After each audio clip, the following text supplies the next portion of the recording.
Got it. Great, thank you. So welcome everybody to our December 5th. Hard to believe we're in December, right? Meeting of our age-friendly committee.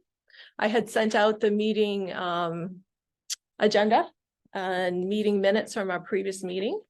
And just moments ago, within the last hour, I sent out an additional document, something that I was able to finally finalize. And I say finalize, I'm going to consider a draft form until you all see it and you can pick out if I need to make any edits. So stuff that we'll go over today.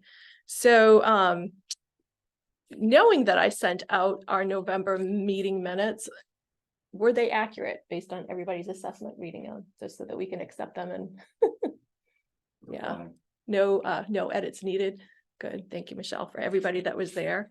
For those, if they're not already on our website, I will make sure they get on the website. First thing on our agenda, Michelle will just talk about the senior Christmas party at the Elks. It's this Saturday, right? Seeing it's December 9th, right? Yes. Yeah, just confirm I'm right about that. Because Barbara, because currently December 10th. December 10th. Okay, I just have it wrong on my. It's a Sunday? It's Sunday? Yeah, it's always on Sundays, I'm told. Ooh. Okay, so I've promoted that wrong in the agenda. And Sunday? And really? Somewhere else in meeting minutes, I think I had it wrong. Okay. I mean, I can still do it, but. Okay. And thank you for being here and correcting that for us. If I told you incorrectly prior, I apologize. I know, and it might have just been something that I perpetuated thinking it was the Saturday or something. Because I actually think I've seen it both in a side. Anyway, so we stand corrected. Barbara, you're still able to do it on the Sunday? Yeah. And I'm pretty sure I can too. I need to follow up with Andrew Caruso, who had originally thought that he could, and he needed to double check with his schedule. So I'm scheduled to be there 11 to 1. Do you want to show up at like at 10:45 or something? Yeah, that would probably be good. They start coming in, the doors open at 11, so. Okay. Yeah, and I actually have the rice and bean meal packets up there at my office, so I will be in charge of getting those there as well. We'll bring those, and I had created a poster, and Barbara had brought a little typo to our attention, so I've got the corrected version. So yeah, so we'll just be there. We'll be there in the lobby, and we can say hello to folks, and probably I'll have to remember to bring probably some bags in case they go out with more than one meal packet. And just a table will be there. Yeah. So do we need to bring a table, Michelle, or will there be a table for us just to? No, we have plenty of tables, or you could stand behind the counter, whichever way you prefer. I'm going to be in the lobby though, right? Yes, and there's a counter in the lobby that people usually walk up to. So just depends how much you have. Okay. But either way, we'll set you up. Susan, I see your have your hand raised. Did you have a question about this? Yeah, this is sort of embarrassing because I don't think I've been into the Elks maybe twice in 40 years, and I wasn't handicapped then. And I was just wondering, like, now that I hear you say stuff would be in the lobby, that's not an issue, but like as far as like for other events and the Christmas party and whatever, is there like an elevator or? There's a chair lift. A chair lift. Okay. Thank you. You're welcome. Good question, Sue. So that it is accessible. Okay. So I think date corrected. It's the 10th. It's Sunday. We're going to spend some time. Are we going to see you there as well, Michelle? Yes. Yep. Very nice. Good. And perhaps we're going to see you, Sue. Can look forward to that. All right. Maybe. Maybe. Okay. Maybe. All right. Smothered beef and mashed potatoes. What's that? It makes smothered beef and mashed potatoes. Ooh. Lots of goodies, Yeah. Sweets and fun. Yeah. So Michelle, how do you plan for how many people are going to show up? Is it you just from year to year you have an average? Yeah. We always think about, different circumstances. The weather has a lot to do with participation or lack thereof. Yep. Yeah, so that's And is the usually a good turnout. We usually have about 75 people to give or Right. take at that one.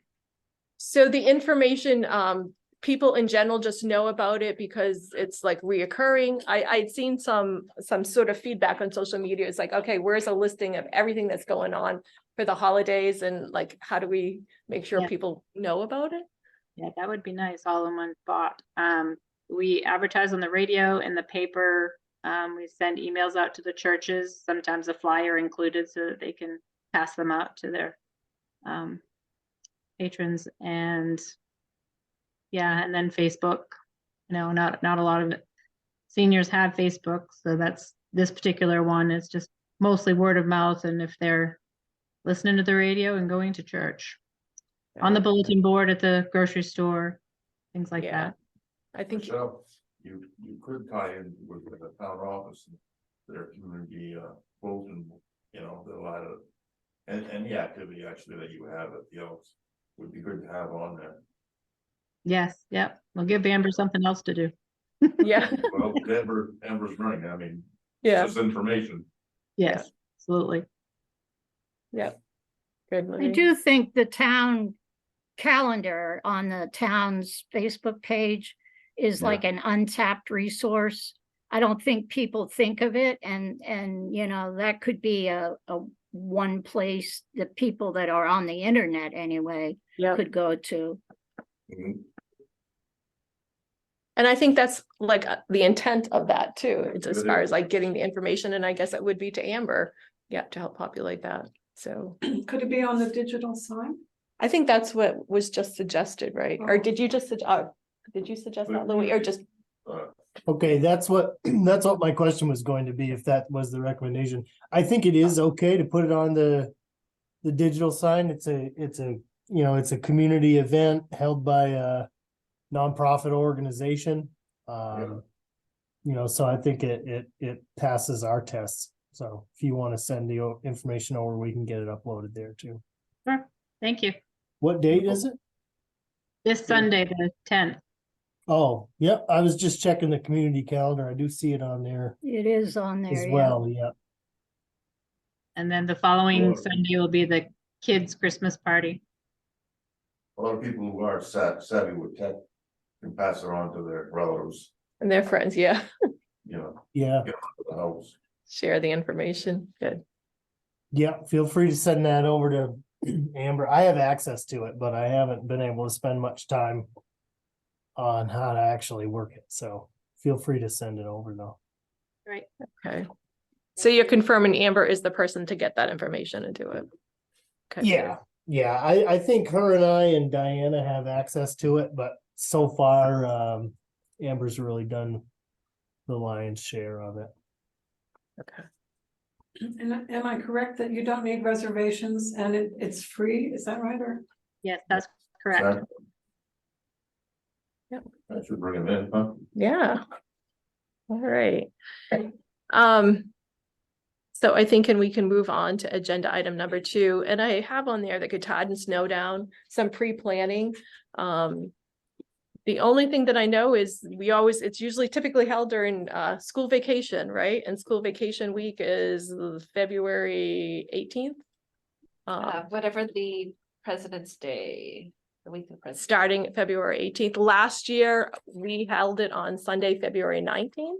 So I guess until the committee that meets, and I don't know if it's just like the rec committee, and I know Tom Malcolm is on vacation, not here. He usually has a bunch of information and is part of that. So I'm just, Yeah, they usually,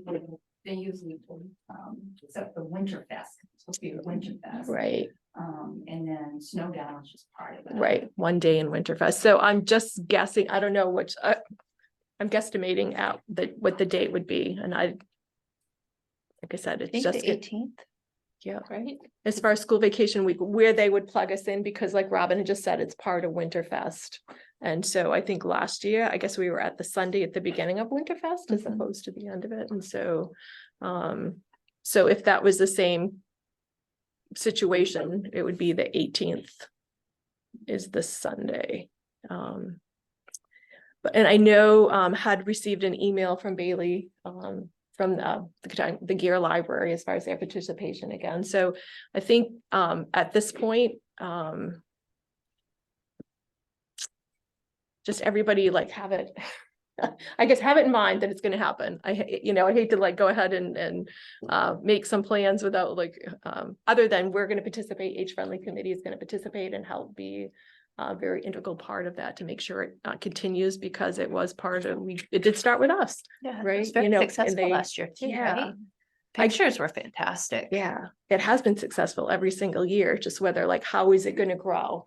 Does it grow and change? And I know there are more, I understand there are more ice skates, and I think that Amber had told me that through some other Nice. funding, there will be more ice skates available for kids to use as far as the ice skating rink and Is Yeah, the so ski we tow, got a $400 grant to purchase figure skates. figure skates, as exactly. As an option against the hockey skates that we have. That's right.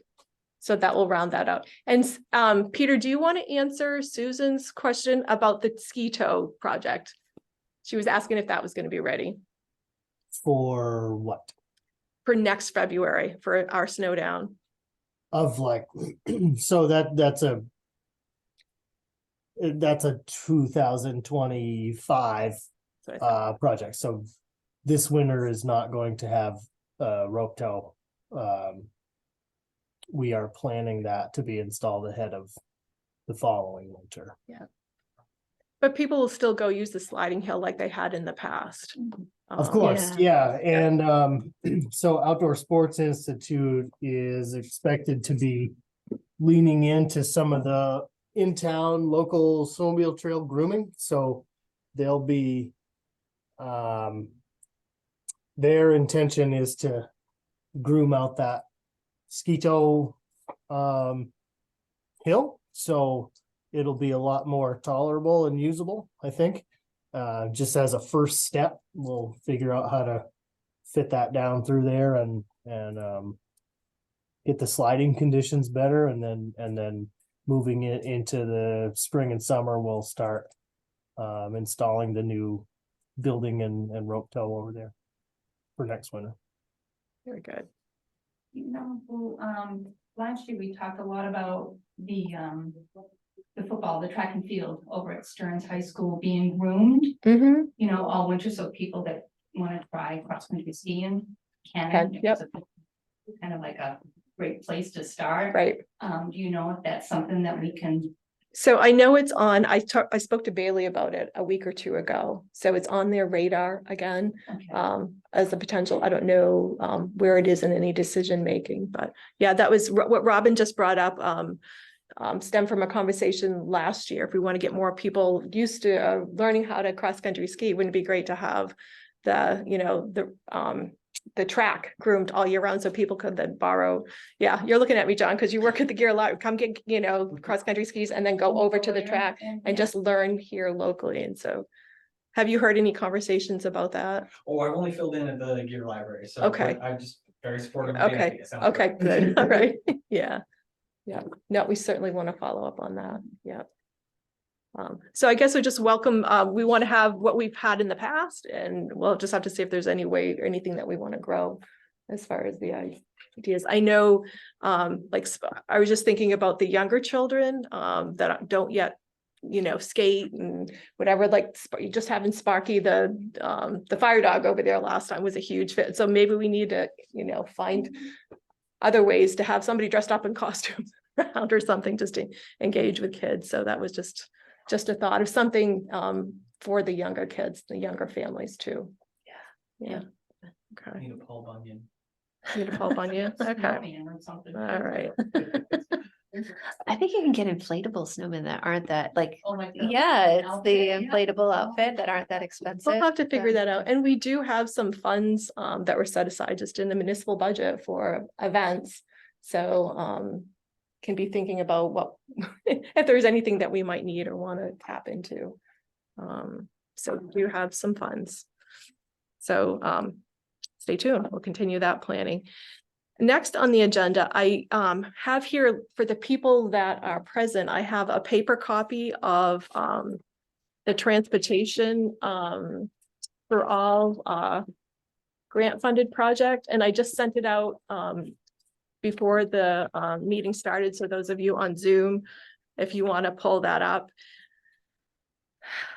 The first page is really a summary of how this project came to be, you know, that it had started back in with our first original grant, like in 2020, that the town had received, expended all those funds. And it Penquist has been really good to us in providing us data for us to grade this data report. And you'll see in the very last page, I gave kudos to Brittany because she helped set this all up. And Brittany got done working with me in November. So I don't no longer have her for a resource, but she helped put this together before her tenure with me got done. So I want to thank her for that. But it really does tell a story about the use of Penquist by our local residents, and the grant funds that pay the fares for those that use Penquist transportation is for residents in Millinocket, East Millinocket, Medway. And you can tell, looking just on page 2, it's more heavily used by those people in Millinocket. In the 2023 data, you'll see like there's been 62 residents that have used it from Millinocket, 20 residents from East Millinocket, and like 5 residents from Medway, just in 2023 alone.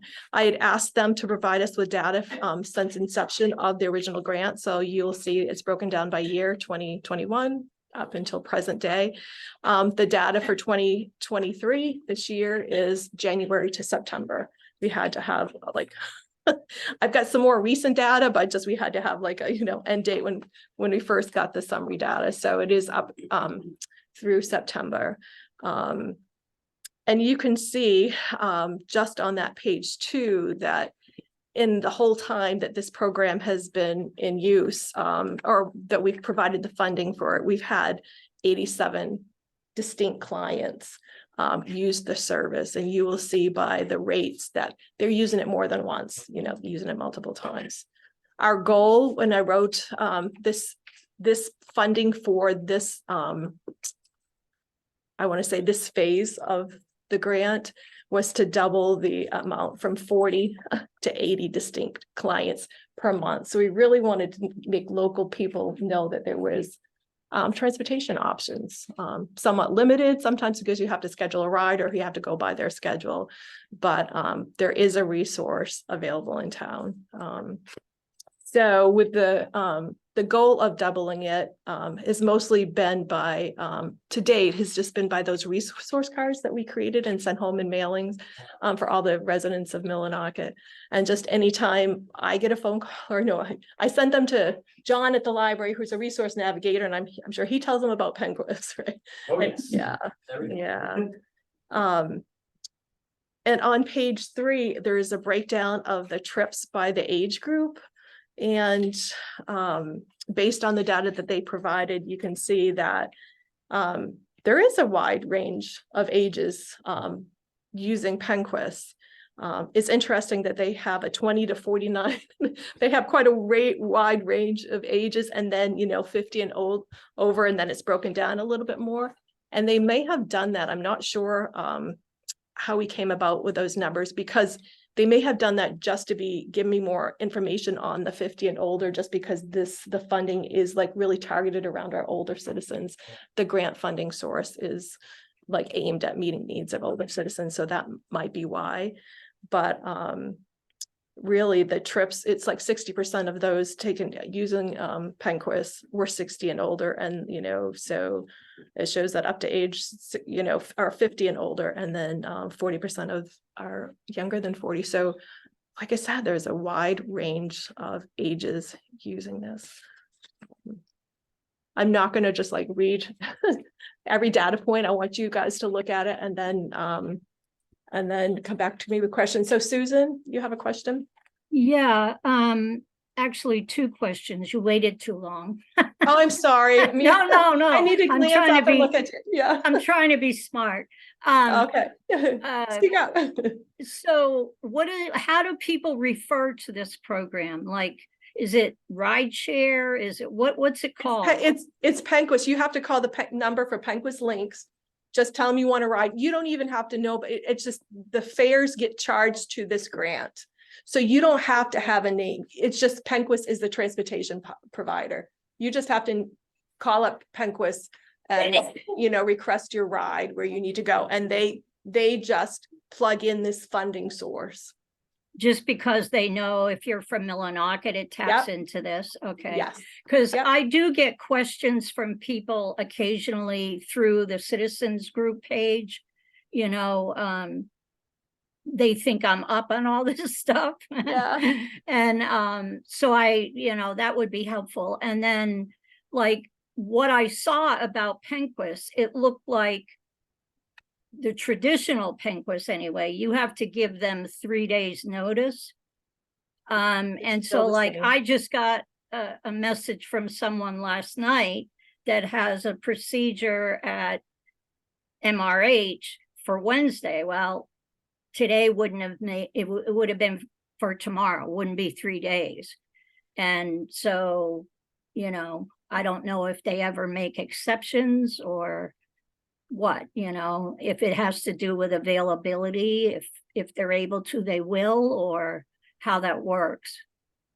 I have heard that and been told that if they can, they would. They do traditionally, or they ask that you could call the 3 business days ahead. But also in conversations with us at Penquist on transportation, they said, you could call, you could try. If they have availability, they will do their best they can. Right. And then I had another question, like about groceries, for instance. Now, Hannaford has Hannaford to go now, which is wonderful, you know, for those who have internet, you know, you can order everything and pay for it and they bring it to your car, which is great. And I understand that they're working on, you know, it's like so many programs, you have to have sufficient number utilizing it to make the program work, you know, so I think they have it on their radar that they would like to offer delivery as, you know, the tail end of that. But like, say for me, it's great. I can drive there, but I can't carry the groceries from my garage to my house, you know? So I don't know if this is something that could tie into this program until Hannaford gets off the ground. Like I wouldn't have to go there. The person, whoever it is, the Penquist person, could go and pick it up and just bring it in, and that would be the total trip. So I don't know if that fits into this or maybe another program. Yeah, no, that's interesting that you're bringing that to our attention, that that's sort of a gap that needs to be filled. Anything that I've known about Penquist is they don't they don't carry, they drop you off door to door. And I don't believe you have to be mobile enough to be able to take care of your groceries. I think, you know, there are drivers that will help the best that they can. Unofficially, Unofficially, yeah. Unofficially, but that's interesting, Susan, and that would be a good model. If there's a way, what if Penquist could go up there, their driver actually pick up the groceries and transport them to the person's home so the person. Because Hannaford loads it in the car. Yep. It's just like from the driveway to the house. Yeah. Maybe Penquist could designate Friday as pick up your groceries day, so people would know they could coordinate more than one trip, you know, to pick up, make it really efficient. I don't think the issue of when they go is probably a problem. It's just a matter of whether they would be willing to let their worker carry the groceries in, you know, because I'm sure they have to worry about liability, you know, if their worker gets hurt carrying it in, or, you know, that kind of stuff. I know, it almost makes you feel like, oh, we need a grassroots effort to start a program like that, you know, as far as if there's somebody would volunteer to do that, like you said, on a certain day and then deliver groceries. So that's like, okay, yeah. Well, that's an option is volunteers, you know. Great. I'm sure if people knew that that was a need, Mhm. people would come Community forward. service for Teenagers. Yeah, we'll make sure that gets into our notes and we'll make note of that. Yeah. Yeah, thank you for bringing that to our attention. Yep. Susan, yeah, appreciate that. You want me to keep going? Yeah, so we just talked about the age group. Not quite 50-50, 60-40 of those, 50 and older, 60% of the riders, 40% are under age 50. And on page 4, it talks about the trip purpose. And you will see that the most trips are for shopping, Yeah, regular medical appointments, trips to the methadone clinic, and that would be in Bangor. And then there's a category tour that's called other. And I was trying to rack my brain to think of what the other was, but I think that's like to hair appointment. Do you remember, John, what they call, you don't, I'm looking at you. Yeah, I think it was like to hair appointments, maybe church, something that just isn't listed under there. Maybe it is to the library. And numbers. Yeah, because there's other things that says visits and social visits. Are so- these self-declared? So it might be self-declare, like, I don't know if this is like Penquist have certain If they have like that other categories. checkbox, Yeah, maybe? That I'm might not be- sure. yeah. Yeah, I'd have to like, yeah, that's one of the questions when I was really digging deep and looking at it. It's like, oh, I should have found out before the meeting, but you go back to it. But it clearly shows like what people, our locals are using this resource for. And actually, one of the last things that I just plugged in there, that I saw they actually had the trips by pickup times. Yeah, and it looks like there's a lot of, certainly it varies, but there's a lot like the 5 and the 7 a.m., 8 a.m. I'm wondering if those are the ones to the methadone clinic. People can get down and get their treatment and come back to work or start their day. And this one, so there's people, when they call Penquist, they don't have to know anything about like their funding source. There's 2 programs that our grant funds are covering, and it's the general transportation. So I don't know if some of you've seen the pamphlet that we had out there, like, I don't know, there's a couple days a week they go to Lincoln, there's just Millinocket to Millinocket trips or Millinocket East Millinocket. Those are set times. And then there's others that this is funded. It says the NFG New Freedom Grant. That's somebody calls, they need a ride somewhere and they have a self-declared disability, and it can be any kind of disability. It could be that they themselves can't drive, or they have they just take their word for it, whatever their situation is, and that they can't drive. That's what's being used mostly. That's what this grant funds are being used mostly for, not the other scheduled rides, people needing to call and for their own whatever appointment it is. So that's interesting too. So that bus that we see, or that van that we see that has like the fixed route, I say fixed route, the certain times of the that they're around town, isn't getting utilized nearly as much. And so talks about the distinct number of clients. This was something else they provided us with. Something else, just in our goal, we want more people to use this resource. So we'll have to. Does this spike correlate with when the advertising really started? I think, because this the new grant, yeah, some of it coincides with previous grant funding, when we added the New Freedoms grant. Like the original, I'm going to try not to confuse you guys, but the original grant funds was just the general transportation, that pamphlet. I'm looking at Robin because she's well aware of that, like the different times, you could go to Lincoln, you could go to Bangor one day a week. It was just that set schedule that we were going to pay for the fare for that. And then when we realized people really weren't utilizing that, and we had these grant funds, and we talked to Penquist, like, how can we open it up? And so they said, well, we have this other grant program, where there's self-declared disability, and if people need to set up rides, because that now includes going to the methadone clinic or going to other things. yeah. So there was an increase. And so that happened after the pandemic. And we can see I think in May, or I'd have to look at this, September, October. It did coincide at a time where we were trying to promote it more and Gotcha. get the word out. And yep. and even the rides. And the rides per month are going up. And then I had just written the summary. Additional data recently provided by Penquist. This is how I know, because because of the grant through the hospital, I get invoices from Penquist. So I asked them to break it down to the 2 different grant programs that they have. And it's mostly 64 rides were provided for, with the fixed schedule, as opposed to versus 1,100 rides in that same time frame for those people that had a self-declared disability and needed to get somewhere. So this just helping us tell our story of what people are, what's happening with those grant funds. And those grant funds are hopefully going to get us to through May of next year. And we'll have to figure out if I can, go for other grant funds, or, at one point, in order to sustain this and, meeting the needs of community members, we perhaps approach the town for funding.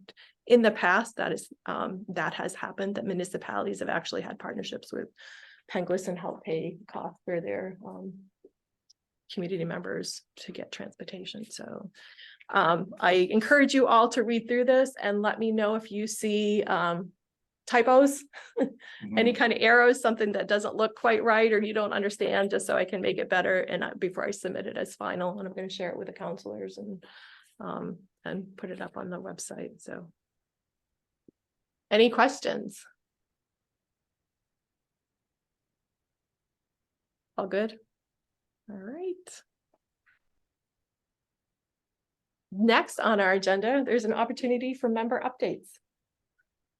Anybody attending the call in the room want to share what's going on, age-friendly wise or resource-wise? Or... Well, I know at the library we have some updates, and I'll hand it over to John. Introduce yourself, John, because Yes. people might not know you. So my name is John Martin, and that's Marden, like the store. No, I don't. Extra Oh, discount. nice. But anyway, so for those of you that knew Laura Potts, I have basically, taken her former position. She has gone home to her lovely home state of Rhode Island. And so I am now the resource navigator for the Millinocket Library, and working with Nicole for providing programs as well as doing that resource navigation. My short, brief update, as I'll just let you know some of the things that I've been working on over the past, several weeks. I've been handling a lot of heating fuel calls.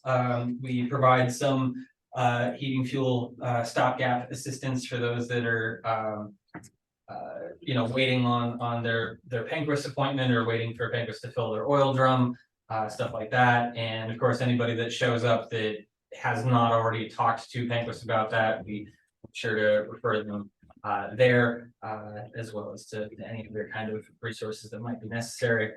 We've been helping people with signups for MaineCare and SNAP. Haven't dealt with any TANF yet. I've been doing case manager referrals. There's more of those necessary than you might realize, or maybe you do realize.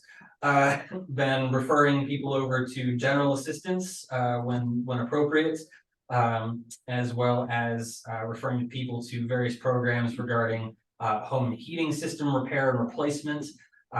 There's quite a need for that, as many of our houses are more and more aged, and the heating systems within them are aged as well. Then I've also been finding not an enormous number, but some elders with disabilities who have actually been dealing with these disabilities like their entire life. And this is something that wasn't really diagnosed or discussed when they were younger. And some folks, they've just been managing to make it on through, but are finding themselves profoundly frustrated when it comes to navigating various government forms or anything like that. And so, I get a lot of interesting calls throughout the week and do my best to put people in contact with the folks that they need to find. give them information on programs that can help them, and then of course, keeping the heat on. So those are my major updates. Could you elaborate a little on the case management piece? Yeah, what question do you have about it? Well, just I was surprised to hear it. So like, do you refer people to a case manager or do you play that role? I am not a case manager, but yes, as I'm navigating folks, sometimes it becomes apparent that they need more help than what ostensibly a librarian can offer. And so we recently gotten in contact with Androscoggin Home Healthcare and Hospice, who has they have I don't want to say extra case managers, but they have some extra capacity to help out here in northern Penobscot County. And so I've had several folks that I've referred to them. And these are all older folks that are having a very difficult time navigating things like Social Security, like main care, etc. And so, making sure that they get the help with the various, all their insurance questions, their general assistance questions, because many of these programs, they would like to know what you had for breakfast in 1955. And so that can be very overwhelming for people. Yeah. So I know I'm being a little facetious there, but so those case managers help them navigate that on a much deeper level than what I am trained to or capable of doing. So I hope that answers the question at least somewhat. Yeah, I'm glad to hear that. But did you say Androscoggin? Yes. So is the hospice one primarily for end of life type things, and the other one is more generally program help and stuff like that, or are they both kind of okay? Well, like I'm not referring anybody to hospice. I haven't had any people that are dying coming in yet. But in general, they do a lot of setting people up with home healthcare worker visits and such like that. So under their umbrella of services are case managers that help folks with any of those needs as they're going through. So just very happy that we could find someone, and we've got a few other potentials that might be coming up in the future for being able to refer folks to case managers, but there are not a lot of case managers or social workers up here, and there are a lot of people who need them. Right. I'm glad to hear that.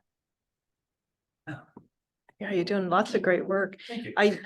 I read in Diana's report to the council there that were there 100 families helped through that sign up of LIHEAP through the Penquist partner with the library. I thought that was a huge success. Slightly over 100. Yes, it was very successful partnership with Penquist to come down here. Awesome. And I think they were very happy with the numbers as well. So, and hopefully that's going to create a relationship that is going to continue I hope so. season to season. Yeah, It's a weight off people's mind if they know that, they're taken care of and they're not having to wait up to the last minute because they can't get to the actual office. Yep. So, yeah. locally here right at the library, so that's good. Any other questions for John? No? Hey, Michelle, can I call on you for a minute? So you want to talk about your program? I can't, where you have some trees to give away. I was waiting my turn, Jane. Oh, good. Yeah. It's your turn. So yes, we this past Sunday, just a couple days ago, we gave away trees as part of a new initiative for this area. We were asked by Christmas Tree Santas, an organization from Southern Maine that's been doing this for 13 years, to partner with them, and they were very generous and very helpful, and we were able to give away 30 trees. We had 37 trees. We could have gotten 75 trees, but being the first year, we didn't have as many signups as we could have had. So we cut it back to 50. And then we did have 13 no-shows. So the point of it is that we have 13 trees still available to give out if anyone knows of anyone. We did try to reach out to some of the families, but many of them didn't leave a phone number and aren't responding to email. So they may have missed the day or it didn't work out for them, and I wanted to give them the option. And they, you know, we also didn't advertise delivery because it was our first year and we didn't want people taking advantage of that if they didn't really need it. But it did turn out that most of them could make arrangements, but those that couldn't, we made it possible and we did deliver. So it all worked out. And like I said, our first year, it was a learning curve for us, and next year will be even smoother. Yeah. And with the trees also comes trimmings, stuffed animals for the kids, and a gift card to Hannaford from Arkataden. Oh, nice. Good. Yeah. If you Christmas don't, tree Santa. So tell me how many you have left and you're trying to find homes for? You just 13. 13. Yeah, they're being stored at the 230 building right now so that they're protected, but still cold. Sorry about that. Okay. So who would people contact if they knew of a family or knew of somebody that? Yeah, they can contact me directly. My number is 249-8578, or Amber can also help us out with that. Is there a criteria for people? No, not really. The intention was for families in need, but it also includes senior citizens, veterans. I understand the foundation folk in Southern Maine, and they actually give these trees all over the country. Not every state, but I think that it's for those that really need it and want it. We had a gentleman just show up that day that was able to get one because somebody else had declined. They said, no, I decided to do something different. So if you can give it to somebody else. And so just so happens that he walked in and he was able to get one. And I don't know much about him. So I don't know whether he has a family or not, but we certainly weren't going to refuse him. So Yeah. I'm curious too, like, say it was an elderly person that wanted it. What about after Christmas? Like, how do they take it down and, you know what I mean, dispose of it?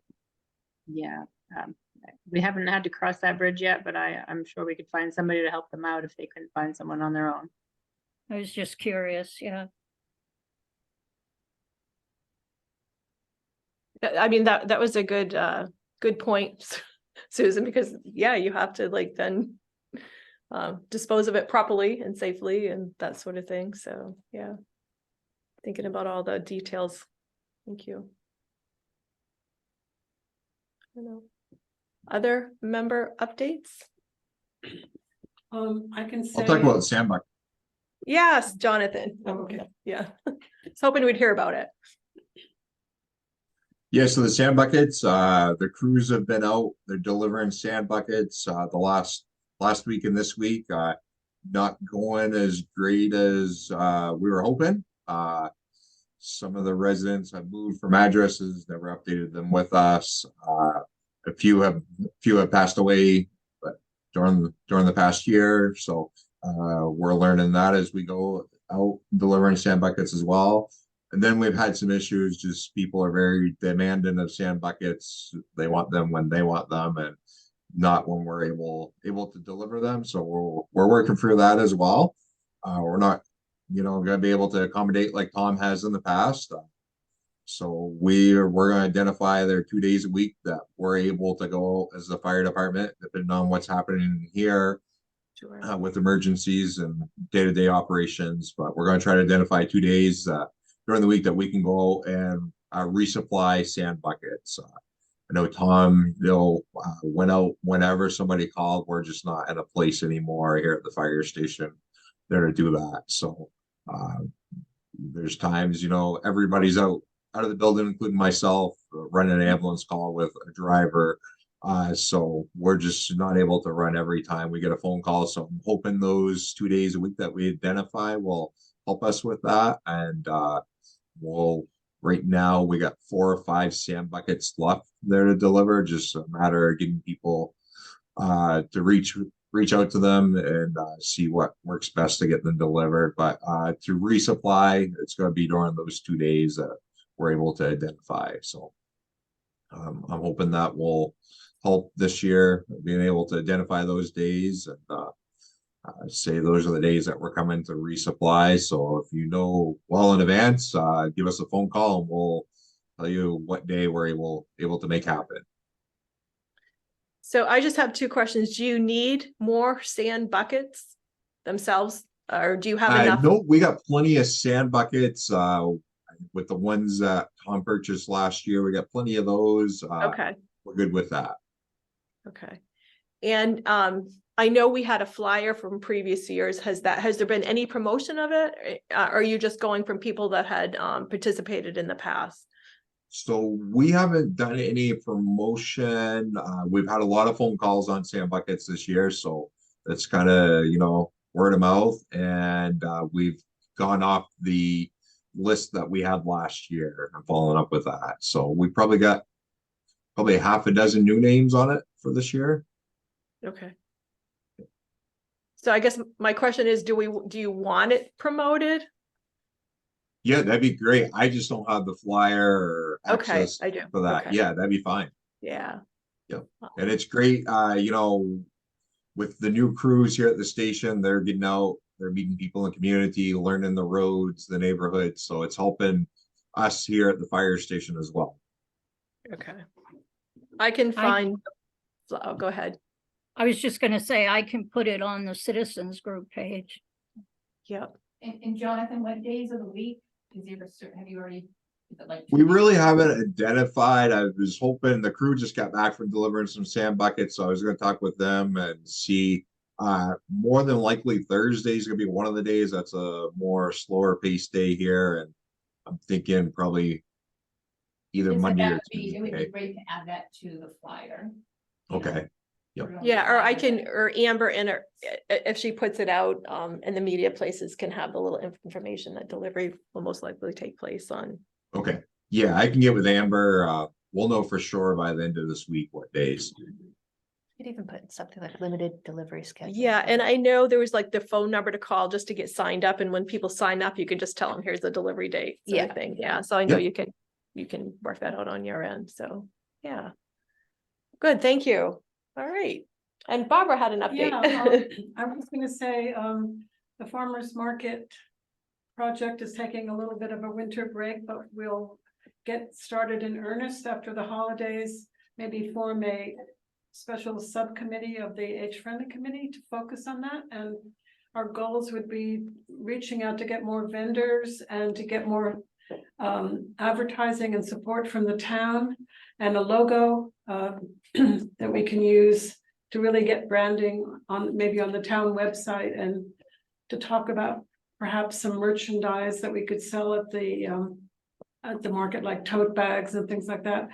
I did a little research at the craft fair on Friday night before the marathon, and went around to some of the vendors, and all the people I talked to said that they would be interested in coming. So I got their cards, and many of them do not have their own capacity for printing out applications after getting it online. So maybe we can facilitate that process of getting applications to them, either mailing it to them, or for some, it's just going to be mailing them hard copies. So that, facilitating the process of paying the fees online. Just so there's a lot of small things to talk about, but I'm excited about continuing. I'm losing my voice. I was sick over the holidays, and I'm very motivated to keep it going. So. And so we'll like reconvene a meeting, like you said, like in January, in the new year. Yeah. It's the merchandise here, blowing the idea of selling merchandise. Any particular brand or? Well, in logos? the farmers markets I've been to, even in Portland, Maine, this fall, the tote bags have a logo, so the money would go to the town, and it would just promote Millinocket. And I think, I love our logo, our town logo with the mountain and the M, and farmers market having some M's in it. We could really tie into the town logo in a nice way with some colorful veggies or something, and I think when people come, they come from all over the country. They want something local to take back that's useful, and I think even an apron or a tote bag would be really nice. Yeah. Ideally, it would be made in America. A lot of these things are inexpensively made in China, but ideally, if we could have a local potter make things, that would be really great, so. We do have some local screen printers. Yeah, for anything like Yeah. a tote bag or. Yeah, Yep. yeah. Bangor Letter Shop. Mhm. And well, we have some even more local here in Okay. town. Yeah. And Yeah. at Boreal, I helped out a little bit on Saturday. Susan Matthias had some really great tote bags with some bear chasing a runner, you know, and those were sold at Boreal, and people like things like that. You know? Yeah. So it's a souvenir and it's useful. you know, Yeah. so. Yeah, very good. Thank you, Barbara. All right. We're doing great on time, keeping our meeting to an hour, right? So I don't have anything. Is there anything that we're overlooking? Here we are in December. That we need to be aware of, or I go ahead. want to throw in one small thing. We've probably already mentioned it, but I'm so proud of it. We have now on the Michaud Trail, we have wonderful signage that's very inclusive. A wheelchair, a dog walker, a baby stroller, a hiker. And it's all around at the beginning of the trail, and I think it looks really good, so. Yeah, It that does look was good. thanks to a walking college grant to the Age Friendly Committee, so. Yeah, thank you for Yeah. seeing that through. Thank you, Barbara. Thanks to the Public Works for installing them. Yeah. Good. So we need to set a date for our next age-friendly meeting, and I did not bring my calendar with me and my paper calendar, you know, and I can see if it's already in January, so we would be looking ahead in January. Yeah, so What do the first Tuesday and what do we usually do? Third Tuesday? We had changed it up because of the like, yeah. Yeah, because at the the first meeting, the Tuesday holiday- is not gonna work. It's the second. I don't think, Yeah, that's a little so if it was like soon after Tuesday, the first. right, too soon after the first. Yeah, I don't know, and I think we kind of got changed up on our meeting schedule there a little Yeah. bit, so like. Are you looking at the library schedule to know like? I if have the 9th library schedule up and I think we are pretty open. If we keep it to Tuesdays, I'm not seeing anything that month right now, any of those Tuesdays that month that's gonna conflict. So it's really just deciding on, Like the 9th or the 16th, was it Yeah. the second or the third Tuesday? Did anybody? Have a preference? Well, keep it close. Yeah, so January 9th, that works. 2 p.m. This time's working well, and that way if. Yeah, there's after school stuff that you need it for, we might be done in time. So that's what I will put out for our next meeting. Date is January 9th here, 2 p.m. Very good. So thank you all for your time and attention today, and get back to me on the transportation report that I created if there's something that needs to be fixed, changed, or questions or any follow-up. Appreciate your time. So meeting adjourned. Thank you, everybody. See you on the 10th, Michelle. Be there with bells on. All right, bye, Peter. Thank you.